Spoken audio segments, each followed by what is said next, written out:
C'est lui qui va trahir la cause de mémoire des Blanches. C'est lui qui va aller prendre l'argent, c'est Marcelo. Je le dis, je le jure devant Dieu. Il va suivre Blanche. Ça, je le dis. C'est lui qui va trahir la mémoire des Blanches. C'est lui qui va se laisser faire. Ah, c'est bon. Mais à me dire chercher du travail. Tu connais ma life? Hein, Eline, est-ce que tu connais ma life? Tu connais pas ma life? Alors faut pas raconter ta mère, ok? Avec tout ce qui se passe, ce n'est pas normal que l'État congolais ne fasse rien, que l'État congolais se mue dans un silence. On ne sait même pas comment le décrire, les amis. Ce n'est pas normal. Oh. Je regarde la chambre de l'hôtel. Comment elle avait embelli la chambre. Je parlais avec elle. Allez, et puis je demande à ma famille une chose. Vous qui me suivez, c'est lui qui va trahir la cause de mémoire des Blanches. C'est lui qui va aller prendre l'argent, c'est Marcelo. Je le dis, je le jure devant Dieu. Il va suivre Blanche. Ça, je le dis. C'est lui qui va trahir la mémoire des Blanches. C'est lui qui va se laisser faire. Ah, c'est bon. Mais, retenez une chose. Vous allez suivre Blanche. Ça, je vous dis. Quand vous êtes à l'hôtel, je regarde la chambre de l'hôtel. Comment elle avait embelli la chambre. Je parlais avec elle. Et tout à coup, elle m'a dit, Marcelo, prie pour moi. Je priais pour elle. Le même mardi. Le même mardi, elle est morte. Le même mardi. Le même mardi, on a rapatrié les corps le même mardi. Mais écoutez, même si tu as un jet privé, il y a des formalités à faire. C'est ça le problème. Il y a une main noire déjà là-bas. Nous sommes informés. Mais nous allons continuer à parler. Vous êtes là. Marcelo pourra vous rémunérer. Mais moi, je n'ai personne pour me rémunérer. Parce que je parle et je défends la cause d'une personne morte. Qui sera incapable de s'élever pour pouvoir même prendre ne serait-ce qu'un coca. Elle ne le fera pas. Mais au moins je défends une cause juste et noble. N'oubliez pas que tout se paie ici-bas et à bas prix. N'oubliez pas, à moins que vous soyez immortel. Mais puisque tout âme goûtera à la mort, hein, un jour viendra. Je crois qu'il ne faut jamais trahir la mémoire de ta maman. Oui, c'est vrai, elle est partie, elle ne reviendra plus comme certaines mauvaises langues parlent. Non, cette dame-là est partie. Oui, c'est vrai, elle est partie. Mais il faut retenir une chose qui est... Je n'ai pas besoin que le pasteur Marcelo m'embauche, même si c'est à cause de lui que mon pasteur m'a licencié de mon poste de secrétaire. Quand j'ai commencé à faire les vidéos ici sur le pasteur Marcelo, pour dire qu'il est innocent, ça n'a pas plu à la femme de mon pasteur qui est congolaise et qui est la meilleure amie de la cousine tirée de Maman Blanche. Au début, elle m'a demandé de supprimer les vidéos, mais moi j'ai refusé. J'ai continué parce que tout en moi, mon cœur, mon âme, mon esprit, mon corps, tout démontre que le pasteur Marcelo est innocent. Et je sais très bien que le pasteur Marcelo est innocent et qu'il n'a rien à y voir avec la mort de sa femme. Le pasteur Marcelo, c'est un pasteur tellement gentil. Il ne peut même pas faire du mal à une mouche. La manière que les messages du pasteur Marcelo m'ont béni dans la vie. Je ne peux pas aujourd'hui me tenir et parler mal du pasteur Marcelo. C'est pas possible. Moi, je sais qu'il est innocent. Si vous aimez réellement Maman Blanche, laissez cette pauvre femme se reposer auprès de Dieu. Parce que je sais qu'elle est au paradis avec Dieu. Laissez-la. Oubliez les morts. Les morts sont morts. Elle ne reviendra plus. Vous avez compris? Pourquoi vous faites ça? J'ai vu certaines personnes qui m'ont écrit en me disant que non, tu parles bien du pasteur Marcelo parce qu'il t'a payé comme il a payé sa ménagère de ne pas parler. Regardez-moi très bien. Moi, je ressemble à une femme qui souffre. Attendez, je mets ma couronne parce que je sais que bientôt, la justice de Dieu va tomber dans la vie de pasteur Marcelo et il va sortir vainqueur. Regardez-moi très bien, s'il vous plaît. Moi, je ressemble à une femme qui souffre, moi. Vous m'avez bien vu là? Je ne souffre pas dans ma vie. Au contraire, je m'en sors très bien. Je vis bien. Ma famille vit bien. Nous, on vit bien. Je ne souffre pas. Le pasteur Marcelo même ne peut pas me payer parce que je coûte très cher. Vous avez compris? Je ne mange pas les miettes. Depuis que cette histoire a commencé, j'ai commencé à parler du pasteur Marcelo. Pas parce que je veux que le pasteur Marcelo me paye. Parce que je sais qu'il est innocent. Et moi, je suis dans la vérité et non dans le mensonge. Donc, quand vous n'avez rien à dire, fermez vos sales bouches là. Il y a plusieurs pasteurs qui sont jaloux du pasteur Marcelo. Parce que le pasteur Marcelo, c'est un ouin, c'est un béni de Dieu. Ce n'est pas de sa faute si Dieu l'est sauvagement béni avec toutes ses richesses, la grâce, la faveur. Ce n'est pas de sa faute. Voilà. Et plusieurs personnes se détestent parce qu'ils prêchent la vérité. Il y a peu de pasteurs qui peuvent prêcher la vérité comme le pasteur Marcelo prêche. Plusieurs personnes détestent le pasteur Marcelo. Pourquoi? Parce que le pasteur Marcelo est dans la vérité. Et j'ai constaté que dans la vie, quand tu prêches beaucoup la vérité, les gens vont te détester. Parce que les gens aiment le mensonge. Les gens n'aiment pas la vérité. C'est pour ça que le pasteur Marcelo est détesté. La façon que les messages du pasteur Marcelo m'ont béni dans cette vie, dans ma vie, dans la vie de ma famille, je ne peux pas me tenir aujourd'hui et parler mal du pasteur Marcelo. Ce n'est pas possible. Si vous aimez réellement Maman Blanche, oubliez-la. Parce que Maman Blanche est décédée. Aujourd'hui, elle est au paradis auprès de Dieu. Laissez-la se reposer. Les amis, ce que vous êtes en train de faire là, ça ne va pas vous payer. Certaines personnes se lèvent pour aller faire la marche, soit disant que vous voulez nuire au pasteur Marcelo. Vous ne pouvez pas lui nuire parce que Dieu est avec lui. La Bible dit que si Dieu est avec toi, qui serait contre toi? Personne. Vous allez vous embrouiller comme vous vous embrouillez. Mais vous avez vu ma couronne là? Ça, c'est la couronne du pasteur Marcelo. Ça, c'est la couronne que Dieu réserve au pasteur Marcelo. Parce que je sais qu'à la fin, le pasteur Marcelo serait vainqueur. Et les jaloux vont maigrir. Le pasteur Marcelo ne m'a pas payé. Je n'ai même pas besoin qu'il me paye. Parce que moi, je m'en sors très bien dans ma vie. Je m'en sors plus bien que tous ces gens qui ouvrent les sales bouches pour parler dans mon affaire. Vous avez compris? Peu importe ce que vous allez dire, rien ne va m'empêcher de supporter le pasteur Marcelo. Parce que je sais qu'il est innocent. Que vous voulez ou pas, le pasteur Marcelo est innocent. Alors, justice pour le pasteur Marcelo. Vous avez compris? Justice. Et je sais que Dieu va lui rendre justice très bientôt. L'église de la compassion, sous le leadership de l'apôtre Marcelo, nous pouvons vraiment le dire de tout notre cœur. C'est une église particulière et c'est une église phénoménale. Que nous arrivons à passer ces 25 matins dans cet environnement hostile de la méchanceté, de tout le monde que tu ne m'aimes pas entendre, assassin, meurtrier, et à soutenir votre pasteur, ça nous touche énormément. Un jour, Jésus voulait passer la Pâque quelque part. Il envoie ses disciples et leur dit: allez à Samarie, demandez le logis à quelqu'un parce que nous aimerions bien passer la nuit. Je parle bien de Jésus, qui n'avait pas de maison dans cet environnement, donc il envoie ses disciples. Ses disciples arrivent, ils ont rencontré un monsieur impénitent, méchant, mauvais, c'est un Samaritain. Il a envoyé ces gens pour aller dire à Jésus: il n'y a pas de place pour toi et je ne pourrai jamais autoriser que vous passiez nuit ici. Lorsqu'on rapporte ça à Jésus, lui qui est le créateur de l'univers tout entier, la terre c'est son marchepied, une créature refuse de lui donner un endroit pour se reposer, mettre sa tête. Alors les disciples étaient très fâchés. Comment cet homme se prend le kilo? Jésus qui opère de miracles, qui guérit, qui ressuscite, et ces pauvres Samaritains refusent que le maître et nous puissions y avoir un endroit pour passer la nuit. Alors ils ont fait une proposition. Il dit: Jésus, invoque seulement le feu du ciel et embrasse cet homme et toute la ville. Apôtre, c'est ce que nous sommes en train de vivre, juste à cause de l'argent, de telle chose. Les gens décident de brûler toute cette œuvre ici. Nalingala na koloba po bapimeli bango esika ya kolala, balingi mboka nyonso esika. Juste pona makambo bino boyebi, mokili mobimba, na internet, na radio, na télévision. Mosala moneno nyonso esika. On ne peut pas demander que compassion n'existe plus. On ne peut plus demander que l'apôtre n'existe plus. Parce que notre salut en dépend. Dis à ton voisin: on ne peut jamais écrire l'histoire du Congo sans parler de cette église et de Marcelo. C'est impossible. Nous sommes fiers et je demande à tout ce monde qui veulent demander le feu de tirer les tisons, et que demain, lorsque la même Samarie qui n'était pas brûlée était devenue un instrument de salut, de guérison. Et à vous, Église, vous savez, la Bible dit que Jésus était dans le désert et une foule de gens les suivaient. Église de la compassion, suivre votre leader jusqu'au désert, ne sachant pas que dans ce désert-là, les pains seront multipliés et que les poissons seront multipliés. On ne peut que vous féliciter, on ne peut que vous dire merci. Et nous demandons à tous nos membres, partout où ils se trouvent, d'imiter votre exemple, de suivre le leader, même dans le désert. Donc, Église de Dieu, tout ce que nous pouvons dire est que ce qui est passé et que les choses nouvelles sont devant nous, et regardons de l'avant, avançons, servons le Seigneur.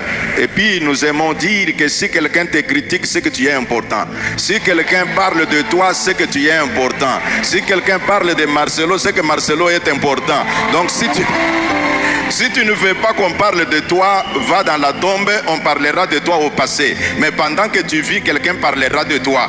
Et c'est pour cette raison que nous disons à l'église de Dieu que pendant que nous vivons, aimons-nous vivons. Pendant que nous vivons, parlons du bien. Pendant que nous vivons, faisons en sorte que nous puissions nous témoigner de l'amour. En des moments difficiles, montrons-nous les uns aux côtés des autres. Voilà pourquoi nous sommes passés pour dire: vous n'êtes pas seuls, Dieu est avec vous. Nous sommes passés pour vous dire que le Père voit et entende tout ce qui se passe. Et il dit: Jésus-Christ règne à jamais et Jésus-Christ est vainqueur. Et il a dit lui-même: vous aurez des tribulations dans le monde. Prenez courage, car j'ai vaincu le monde. Le vainqueur de Golgotha est avec nous. Le vainqueur de Golgotha est avec l'église 4x4. Et le vainqueur de Golgotha est avec l'apôtre Marcelo. Je dis merci beaucoup.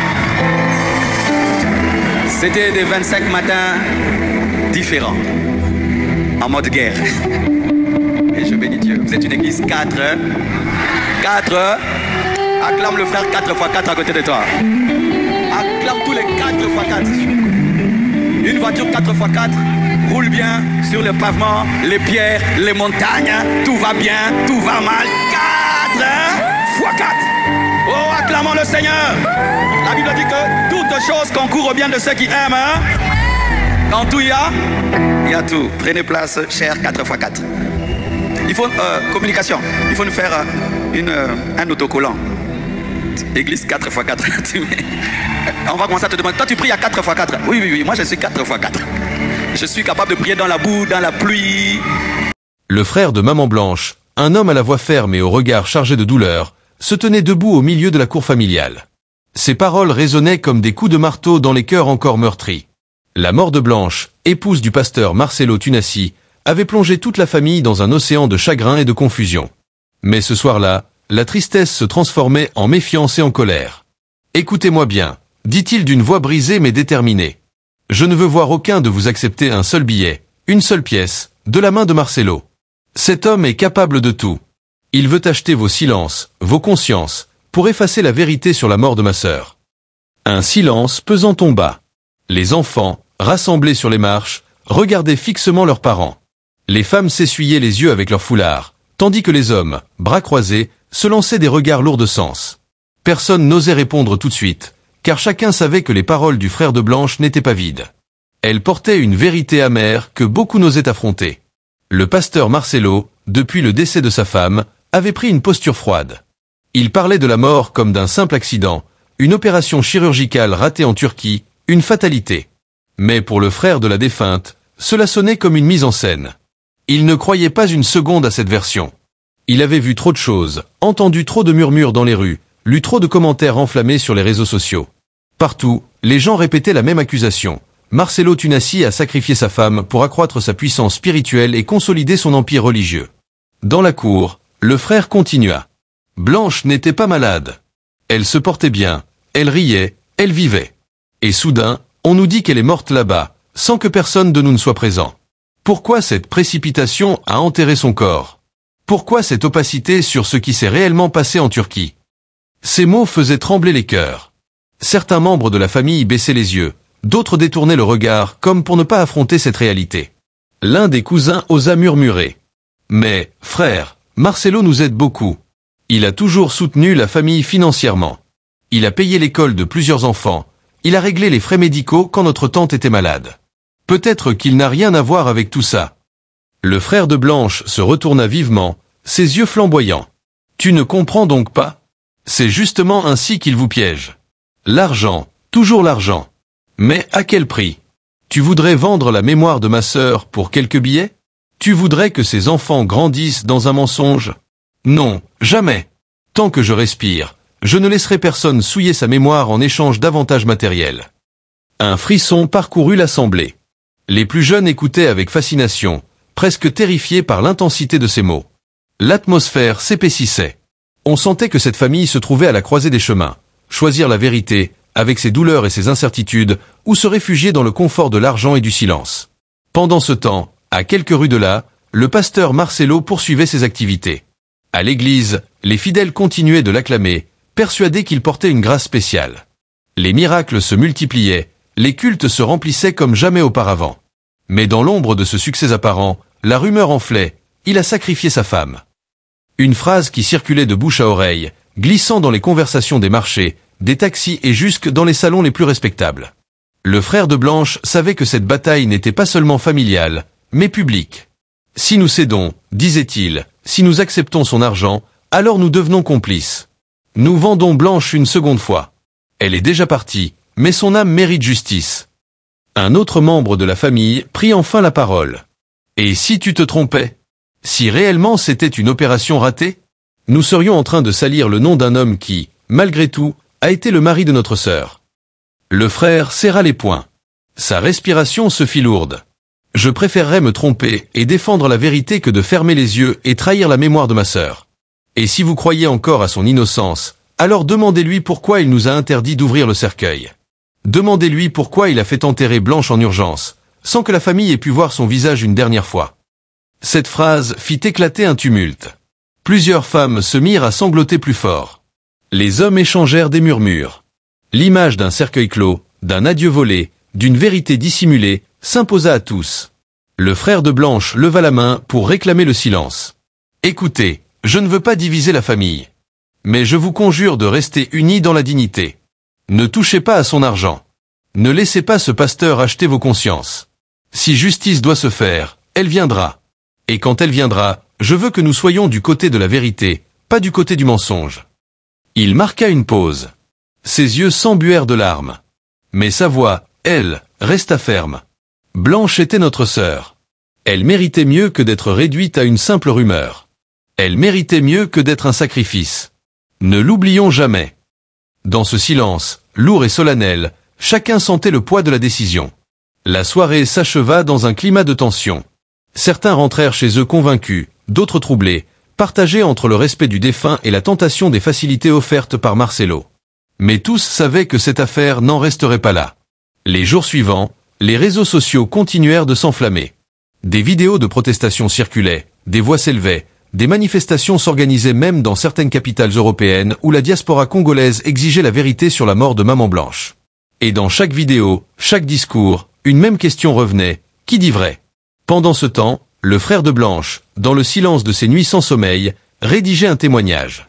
Il préparait un dossier qu'il comptait remettre aux autorités judiciaires. Pour lui, la bataille ne faisait que commencer. Il savait que s'opposer à un homme comme Marcelo, puissant, respecté et entouré de milliers de fidèles, serait dangereux. Mais il était prêt à tout. Parce qu'au fond de son cœur, une voix lui répétait sans cesse « Blanche mérite justice ». Et cette voix, il n'allait pas l'étouffer. Les jours s'écoulaient, et l'ombre du soupçon planait toujours plus lourdement sur la famille de Maman Blanche. Chaque repas partagé se transformait en débat houleux, chaque rencontre se terminait en silence pesant. Le frère de Blanche, inflexible, répétait la même mise en garde. Quiconque acceptera l'argent de Marcelo sera complice de la mort de ma sœur. Mais cette intransigeance créait des fissures au sein de la famille. Car la réalité était là, implacable, la pauvreté. Plusieurs cousins vivaient dans la misère, des enfants ne pouvaient plus aller à l'école, certaines veuves de la famille n'arrivaient plus à nourrir leur foyer. L'argent de Marcelo apparaissait à leurs yeux comme une planche de salut. Alors, les voix commençaient à diverger. Une tante, femme âgée au dos courbé, osa dire un soir « Mon fils, tes paroles sont nobles, mais elles ne rempliront pas nos marmites. Marcelo, malgré tout ce qu'on lui reproche, est un homme généreux avec sa belle famille. Blanche elle-même, de son vivant, ne manquait de rien grâce à lui. Pourquoi faudrait-il que nous, les siens, mourions de faim par fierté ?» Cette phrase provoqua un tollé. Le frère de Blanche, écarlate de colère, se leva brusquement et frappa du poing sur la table. « Maman, ne dites pas ça. L'argent qui nous viendrait de lui est taché de sang. Voulez-vous qu'on mange avec les mains rougies de la mort de ma sœur? Vous pensez que cela n'aura pas de conséquences? Cet argent ne sera pas une bénédiction, mais une malédiction sur tous ceux qui l'acceptent. » La vieille femme baissa la tête, mais plusieurs membres de la famille se murmurèrent entre eux. La faim, l'insécurité et les besoins pressants pèsent souvent plus lourd que la morale. Le frère de Blanche le savait. C'est pourquoi il décida d'aller plus loin. Un matin, il convoqua quelques proches et annonça « Je vais rencontrer les autorités. J'ai réuni assez de témoignages, assez de doutes. Je veux que cette affaire ne reste pas enterrée avec Blanche. Si Marcelo croit qu'il peut nous acheter, il se trompe. Je veux qu'une enquête s'ouvre, une vraie, pas cette mascarade qui a suivi son décès. » Certains acquiescèrent avec vigueur, d'autres restèrent muets, comme effrayés de s'opposer ouvertement au pasteur Marcelo. Car l'homme n'était pas seulement un mari éploré, ni même seulement un pasteur, il était devenu une figure influente. Son église réunissait des milliers de fidèles, il avait l'oreille de politiciens, il voyageait, il avait des soutiens au-delà du Congo. L'affronter, c'était comme défier un empire. Mais le frère de Blanche n'avait plus peur. Sa douleur l'avait transformé en soldat. Chaque fois qu'il pensait à sa sœur, à son sourire franc, à sa gentillesse, il sentait grandir en lui une force qu'il ne se connaissait pas. Pendant ce temps, Marcelo continuait d'apparaître en public, toujours impeccable, toujours rayonnant. À chaque culte, il prêchait sur la fidélité, sur la force de l'épreuve, sur l'importance de ne pas se laisser séduire par les mensonges. Ses fidèles criaient « Amen », pleuraient, tombaient à genoux. Et pourtant, à l'extérieur des murs de l'église, le doute rongeait. Une vidéo en particulier circulait sur les réseaux sociaux. Une fidèle racontait avoir eu un rêve étrange dans lequel elle voyait Maman Blanche implorer de ne pas être oubliée, de ne pas être vendue pour de l'argent. Cette vidéo devint virale, alimentant encore plus les soupçons.